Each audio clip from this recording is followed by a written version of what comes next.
ദൈവത്തിന് മഹത്വമുണ്ടാകട്ടെ. ഞങ്ങളെ ദൂരത്തും ചാരത്തുമായി ശ്രമിച്ചുകൊണ്ടിരിക്കുന്ന എല്ലാ മാന്യ സഹോദരർക്കും കർത്താവായ യേശു ക്രിസ്തുവിൻ്റെ വിലയേറിയ നാമത്തെ സ്നേഹവന്ദനം അറിയിക്കുകയാണ്.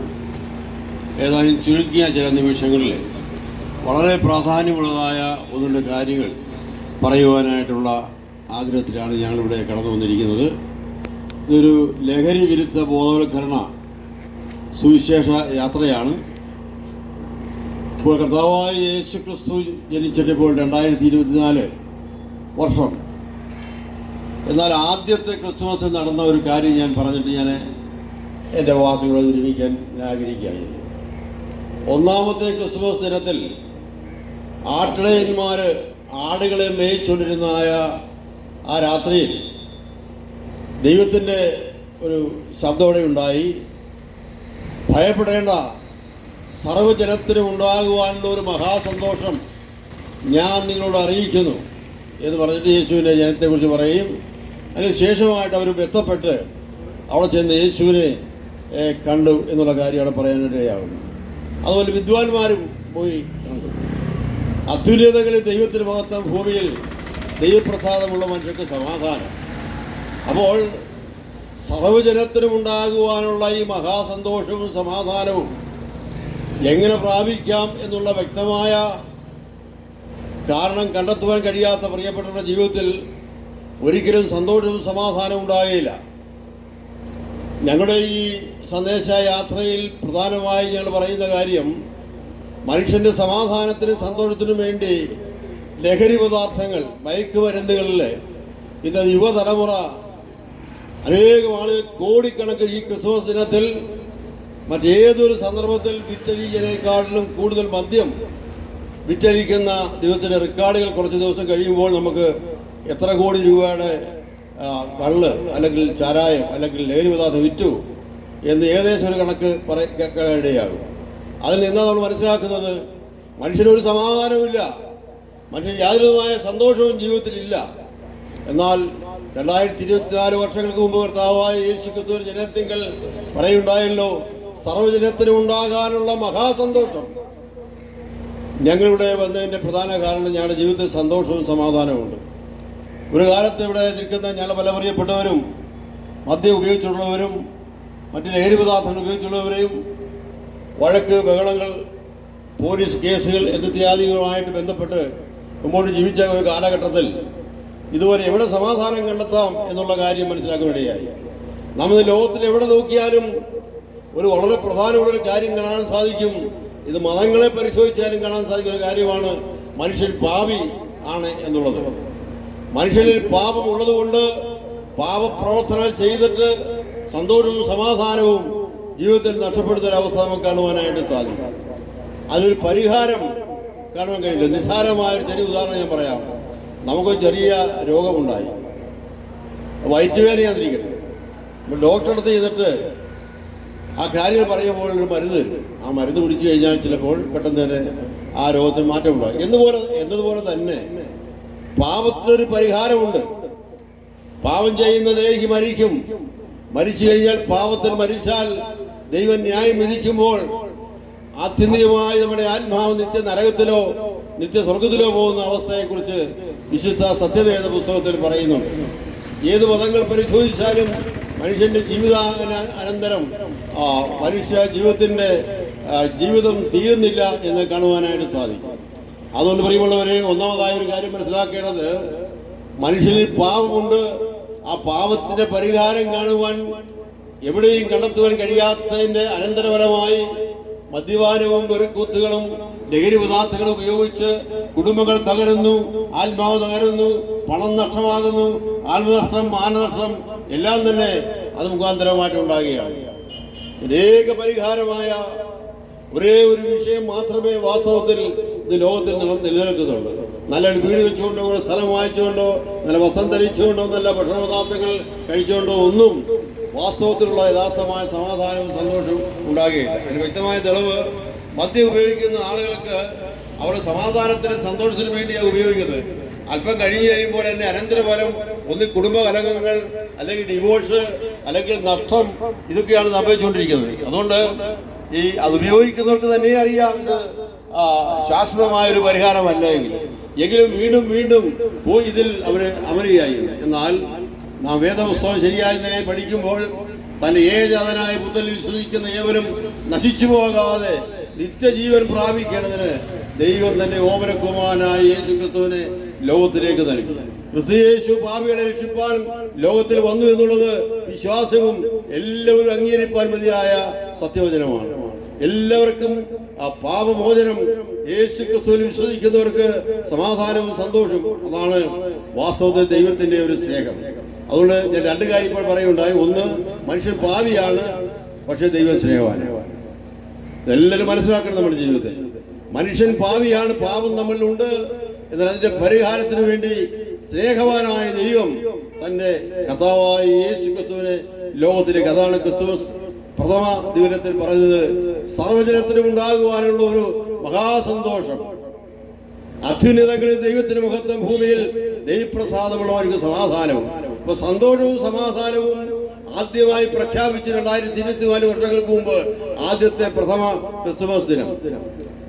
ഇന്ന് 2024 വർഷം കഴിഞ്ഞുവെങ്കിലും ഇന്നും അനേകം വിശ്വസിപ്പാനായിട്ട് കഴിയുന്നില്ല. ഞങ്ങൾക്ക് ഒരു കാര്യം മാത്രമേ പറയാൻ കഴിയുള്ളൂ. വൃതിക്കുന്ന ജീവിതത്തിൽ, ഓരോരുത്തരുടെ ജീവിതത്തിൽ ഞങ്ങൾ ആരും വലിയ സമ്പന്നരോ ഒന്നുമല്ല, സാധാരണപ്പെട്ട ആൾക്കാർ തന്നെ. പക്ഷേ എങ്കിലും ജീവിതത്തിൽ സന്തോഷവും സമാധാനമുണ്ട്.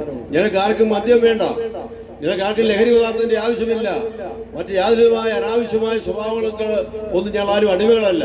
അപ്പോൾ തന്നെ ഞങ്ങൾക്ക് സന്തോഷവും സമാധാനമുണ്ട്. കാരണം മറ്റൊന്നുമല്ല, ഞങ്ങളുടെ പാപം ദൈവം ക്ഷമിച്ചു തന്നു.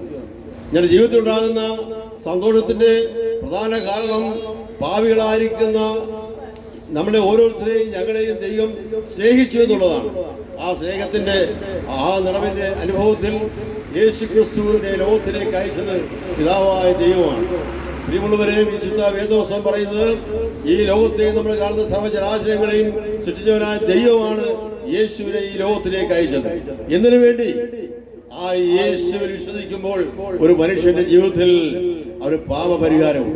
കർത്താവായ യേശു ക്രിസ്തുവിനെ ക്രൂശിച്ചതായ ആ രണ്ട് കള്ളന്മാരുടെ നടുവിൽ കിടക്കുമ്പോൾ ഒരു കള്ളൻ പറഞ്ഞു, എന്നെ കൂടെ ഇത് ഓർത്തുകൊള്ളണമേ, നീ എന്റെ കാര്യം കൂടെ ഓർത്തുകൊള്ളണമേ. അപ്പോൾ കർത്താവായ യേശു പറയുണ്ടായി, ഇന്ന് നീ എന്നോട് കൂടെ പരദീസയിലിരിക്കുമെന്ന്. യേശു ക്രിസ്തുവിൽ വിശ്വസിക്കുന്ന വ്യക്തികൾക്ക് സമാധാനവും സന്തോഷവും അവരുടെ ജീവിതത്തിൽ മരണാനന്തരമുള്ള ജീവിതം എവിടെയാണെന്ന് വ്യക്തമായി മനസ്സിലാക്കാനായിട്ട് സാധിക്കും. പ്രിയമുള്ളവരെ, ഞാൻ ഈ പറയുന്ന ഈ സുവിശേഷത്തിന്റെ മാർമ്മികമായ സത്യം പറയാം. ജീവിച്ചിരിക്കുമ്പോൾ തന്നെ ഞാൻ മരിച്ചാൽ ഞാൻ സ്വർഗത്തിൽ പോകും, അല്ല എങ്കിൽ നിത്യമായ നരകത്തിൽ പോകും. ഇന്ന് ചെറുപ്പക്കാരുടെ സ്വർഗമെന്നോ നരകമെന്നോ ഒക്കെ പറയുമ്പോൾ വലിയ പുച്ഛമാണ്. അവർക്ക് സ്വർഗവും നരകവും അല്ല, ഇവിടുത്തെ മദ്യപാനമാണ്. ഞങ്ങൾ പൂർണ്ണമായിട്ടും ഇതിനെ എതിർക്കുന്നു. ഇന്ന് ഗവൺമെന്റ് ചെയ്യുന്ന എന്താണ്? അവർ കള്ള് ഷാപ്പ് തുടങ്ങുവാനായി അതിന് പെർമിഷൻ കൊടുക്കുന്നു. സ്വപ്നം കഴിയുമ്പോൾ അവിടെ മാറിയിട്ട് പോലീസുകാരെ ഇത് പിടിക്കുന്നു. രണ്ടിനും വരുമാനമുണ്ട്. ഈ മദ്യപാനം ഉണ്ടാക്കുന്നത് കൊണ്ടും അത് കുടിക്കുന്നവരെ കൊണ്ടും ഗവൺമെന്റിന് ലാഭമല്ലാതെ മറ്റ് നഷ്ടപ്പെടുന്നതെല്ലാം സാധാരണപ്പെട്ട കൂലിവേലക്കാരായ സാധാരണ മനുഷ്യരായ ആൾക്കാരാണ്. അതുകൊണ്ട് പ്രിയമുള്ളവരെ, പാപിയായിരിക്കുന്ന മനുഷ്യനെ രക്ഷിപ്പാൻ ഈ ലോകത്തിലേക്ക് ദൈവം നമ്മളെ സ്നേഹിച്ചതിന്റെ ഫലമായി തന്റെ ഏകജാതനായ പുത്രന്റെ കർത്താവായ യേശുവിനെ ഈ ലോകത്തിലേക്ക് അയച്ചു. പ്രിയമുള്ളവരെ, നിങ്ങളുടെ ചിന്തിക്കും, എന്റെ പാപത്തിന്റെ പരിഹാരത്തിന് വേണ്ടി ഞാൻ എന്ത് ചെയ്യണം? ഞാൻ ദീർഘയാത്ര നടത്തിയാൽ സാധിക്കുമോ? നേർച്ച കാഴ്ച ചെയ്താൽ നൽകുമോ?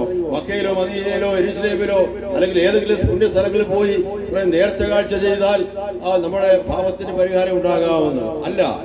ഒറ്റ മാർഗം മാത്രമേ ഉള്ളൂ. ഒന്നും വേണ്ട. നാം ഇരിക്കുന്ന ഇരിപ്പിൽ ഇപ്പൊ ഞങ്ങൾ കേൾക്കുന്ന പ്രിയപ്പെട്ടവരെ, ഞാനൊരു പാപിയാണ്, എന്നെ രക്ഷിക്കണമേ എന്ന് ഏതൊരു വ്യക്തി ഹൃദയം കൊണ്ട് വിശ്വസിക്കുന്നു, ആ വ്യക്തിക്ക് ആദാമ്യമായ ആദ്യ മനുഷ്യരിൽ നിന്ന് ആരംഭിച്ച ആ പാപത്തിന്റെ പരിഹാരമുണ്ട്. ഞാൻ വീണ്ടും എടുത്തു പറയുന്നു, പാപത്തിന് പരിഹാരമുണ്ടോ? ഉണ്ട്. രോഗത്തിന് മരുന്നുള്ളതുപോലെ, സൗഖ്യമുള്ളതുപോലെ ഇന്നുവരെ എന്നെ കേൾക്കുന്ന പ്രിയപ്പെട്ട ജീവിതത്തിൽ ഞാനൊരു പാപിയാണ്. നിങ്ങൾ പാപിയാണോ എന്നുള്ളതിന്റെ കാര്യം തെളിവ് പറയാം. നമ്മൾ ആഗ്രഹിക്കുന്ന പല കാര്യങ്ങളും നല്ലതായിട്ട് ചെയ്യാൻ സാധിക്കുന്നില്ല. നമ്മൾ മനസാക്ഷി തന്നെ പറയുന്നു, മദ്യപാനം തെറ്റാണ്, പുകവലി തെറ്റാണ്, പിടിച്ചുവരി ബുദ്ധിമുട്ടാണ്, അനാവശ്യമായി ഇവിടുത്തെ വ്യാപാരികൾ ഇരിക്കുന്നു. വ്യാപാരം ചെയ്യുന്നത് നല്ലതാണ്, ലാഭം വേണം, പക്ഷെ അമിത ലാഭം ഉണ്ടാക്കുകയാണെങ്കിൽ അതും തെറ്റാണ്. അപ്പോൾ തെറ്റുകൾ നമ്മൾ ആവർത്തിക്കുന്ന സന്ദർഭത്തിൽ അതിന്റെ പരിഹാരത്തിന് വേണ്ടി ആ പാപപരിഹാരം നേടിക്കഴിഞ്ഞു കഴിഞ്ഞാൽ ഈ ലോകത്തെ സന്തോഷത്തോടും സമാധാനത്തോടും ജീവിക്കാനും സാധിക്കും. നാം ചെയ്യേണ്ട ഒരേ കാര്യം ആ യേശുവിനെ എനിക്ക് സ്വന്തമാക്കണം എന്നുള്ളതാണ്. അതുകൊണ്ട് ദൈവം സ്നേഹമായതുകൊണ്ട്, അല്ലെങ്കിൽ മനുഷ്യൻ പാപിയായതുകൊണ്ട് പരിഹാരമുണ്ടോ? പരിഹാരമുണ്ട്. ദൈവത്തിന് ചെയ്യാവുന്ന പരിഹാരം ദൈവം ചെയ്തു കഴിഞ്ഞു. അതാണ് 2024 വർഷങ്ങൾക്ക് മുമ്പ് കർത്താവായ യേശു ക്രിസ്തു പാപികൾക്ക് വേണ്ടി കാൽവരി ക്രൂശിൽ മരിച്ചു. അവൻ അടക്കപ്പെട്ടു, 3-ാം ദിവസം ഉയർത്തെഴുന്നേറ്റു, അവൻ സ്വർഗ്ഗാരോഹണം ചെയ്തു. ആ യേശു പറഞ്ഞു, ഞാൻ പോയതുപോലെ വീണ്ടും വരാം. അങ്ങനെ വരുന്നതായ സന്ദർഭത്തിൽ നാം ഈ ലോകത്തിൽ ജീവിച്ചിരിക്കുകയാണെങ്കിൽ സ്വർഗരാജ്യത്തിലേക്ക് എടുക്കപ്പെടുവാനുള്ള ഒരേ ഒരു മാർഗം കർത്താവായ യേശു ക്രിസ്തു. ലോകത്തിൽ ഒരേ ഒരു മനുഷ്യനെ പറഞ്ഞുള്ളൂ, ഞാൻ തന്നെ വഴിയും സത്യവും ജീവനുമാകുന്നു. ഞാൻ പറയുന്നതിൽ കുറ്റം പറയുകയല്ല. ഒരു രാഷ്ട്രീയ നേതാവോ ഒരു ഗവൺമെന്റോ ഒരു തത്വസംഹിതകളോ ഒരു ശാസ്ത്രമോ യാതൊരു ആരും പറഞ്ഞില്ല ഞങ്ങളാണ് വഴി സ്വർഗത്തിലേക്കെന്ന്. ഈ ലോകത്തിൽ ജനിച്ചുള്ള മനുഷ്യനെ വെച്ച് ഒറ്റ വ്യക്തി യേശു ക്രിസ്തു മാത്രമേ പറഞ്ഞുള്ളൂ, ഞാൻ തന്നെ വഴിയും സത്യവും ജീവനുമാകുന്നു. ഞാൻ മുഖാന്തരം സ്വർഗത്തിലേക്ക് പ്രവേശിക്കാമെന്ന് യേശു ക്രിസ്തു പറഞ്ഞു. അതുകൊണ്ട് അവരെ പിടിച്ച് ക്രൂശിച്ചു. സത്യം പറഞ്ഞുകൊണ്ട് അവരെ ക്രൂശിച്ചു. പക്ഷേ 3-ാം ദിവസം അവർ ഉയർത്തു വന്നു. അതാണ് ദൈവത്തിന്റെ ഒരു പ്രവൃത്തി. അതുകൊണ്ട് ഉയർത്തെഴുന്നേറ്റ് ജീവിക്കുന്നവനായ ഈ യേശുവിനെ ഞങ്ങൾ അനുഭവിക്കുന്നു. ഞങ്ങളുടെ ജീവിതത്തിൽ സന്തോഷമുണ്ട്, ഞങ്ങളുടെ ജീവിതത്തിൽ സമാധാനമുണ്ട്. ഇന്ന് ഞങ്ങൾ മരിച്ചു കഴിഞ്ഞാൽ ഞങ്ങളുടെ ആത്മാവ് നിത്യതയിൽ പ്രവേശിക്കും, സ്വർഗരാജ്യത്തിൽ പോകുന്നു പൂർണ്ണമായ വ്യക്തമായ ഉറപ്പും ധൈര്യമുള്ളതുകൊണ്ടാണ് ഞങ്ങൾ ഇന്ന് ഈ പകൽ സമയം ഇവിടെ വരുവാനും ഈ സന്ദേശം അറിയപ്പെടേണ്ടത്. എൻ്റെ വാക്കുകളെ ചുരുക്കിയാണ് ചെയ്യുന്നത്. പ്രിയമുള്ളവരെ, നമുക്ക് ഞാൻ പറഞ്ഞതിൻ്റെതായ 3 കാര്യങ്ങൾ ഇങ്ങനെയാണ്. ഒന്ന്, മനുഷ്യൻ പാപിയാണ്, പക്ഷെ ദൈവം സ്നേഹമാണ്. ആ സ്നേഹത്തിന്റെ അടിസ്ഥാനത്തിൽ നമ്മൾ നശിച്ചു പോകുവാൻ ഈ ദൈവം ആഗ്രഹിക്കുന്നില്ല. നമ്മൾ സ്വർഗരാജ്യത്തിൽ പോകണം. ഒരേ ഒരു വഴി, അത് യേശു ക്രിസ്തു. യേശു ക്രിസ്തുവിനെ നമ്മുടെ ജീവിതത്തിലേക്ക് രക്ഷകനും കർത്താവുമായി നമ്മൾ ഹൃദയം കൊണ്ട് വിശ്വസിച്ചു കഴിഞ്ഞാൽ തീർച്ചയായിട്ടും നമ്മുടെ പാപത്തിന് പരിഹാരവും മരണാനന്തരം നമ്മുടെ ആത്മാവ് നിത്യമായ സ്വർഗത്തിലേക്ക് പോകാൻ സാധിക്കും. ഞങ്ങളിവിടെ പ്രചരിപ്പിക്കുന്നതിൻ്റെ ആകപ്പാടെ ഒരു സന്ദേശത്തിൻ്റെ അത്ര മാത്രമേ ഉള്ളൂ. ഞങ്ങളിവിടെ ക്രിസ്തുമസ് സന്ദേശത്തിൻ്റെതായ ഒരു ട്രാക്ട് ഇവിടെ കൊടുക്കുന്നുണ്ട്. നിങ്ങൾക്കത് വായിച്ച് വെക്കാം. നിങ്ങൾക്ക് ആർക്കെങ്കിലും കൂടുതലായിട്ട് അതിനെപ്പറ്റി അറിയാൻ താല്പര്യമുണ്ടെങ്കിൽ അതിന് ഞാൻ ഫോൺ നമ്പർ തന്നിട്ടുണ്ട്, നിങ്ങൾക്ക് വിളിക്കാവുന്നതാണ്. എൻ്റെ വാക്കുകൾ ചുരുക്കിയാണ് ചെയ്യുന്നത്. ഞങ്ങൾ ഇതുപോലെ മറ്റു പല സ്ഥലങ്ങളിലേക്ക് പോവുകയാണ്. ഒരുപാട് കാര്യമൊന്നും പറയുവാനില്ല. ഞാൻ വീണ്ടും പറയുന്നു, ലോകത്തിൽ സർവ്വജനത്തിനും ഉണ്ടാകുവാനുള്ള മഹാസന്തോഷം ഇതാ കർത്താവായ യേശു ക്രിസ്തുവിലൂടെ അനുഭവിക്കാൻ സാധിക്കും. അതുകൊണ്ട് അത്യുന്നതങ്ങളിൽ ദൈവത്തിന് മഹത്വം, ഭൂമിയിൽ ദൈവപ്രസാദമുള്ള മനുഷ്യർക്ക് സമാധാനം.